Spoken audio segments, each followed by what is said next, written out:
उसके बाद आपको फाइल मिलेगा, क्लिक करना है, उसे ओपन करना है, ऑटोमेटिक इंस्टॉलेशन स्टार्ट हो जाएगा।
इस ऐप के बदौलत फ्रेंड्स आप सारे एंड्रॉइड स्टोर के ऐप्स डाउनलोड कर सकते हैं। जैसे कि देख सकते हैं अब इंस्टॉलिंग हो रहा है, कुछ समय लगेगा फ्रेंड्स। हम स्किप करके दिखा रहे हैं थोड़े स्पीड में। आपसे ऑप्शन किया जाएगा एग्री, तो आपको एग्री कर देना है, टर्म्स एंड कंडीशन को अलाउ कर देना है।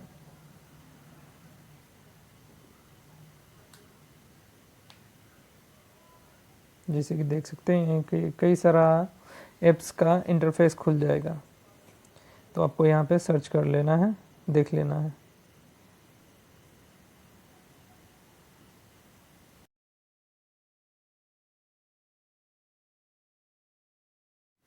सर्च ऐप्स में जाना है, आपको व्हाट्सएप लिखना है। देखिए वहाँ पे आ चुका है व्हाट्सएप, तो व्हाट्सएप पे हमें क्लिक कर देना है।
इस तरीके से इंटरफेस आएगा। उसके बाद आपको इंस्टॉल करना है, एक्सेप्ट पे क्लिक करना है। व्हाट्सएप देख सकते हैं इंस्टॉल स्टार्ट हो चुका है, डाउनलोडिंग में लगेगा 1 से 2 मिनट।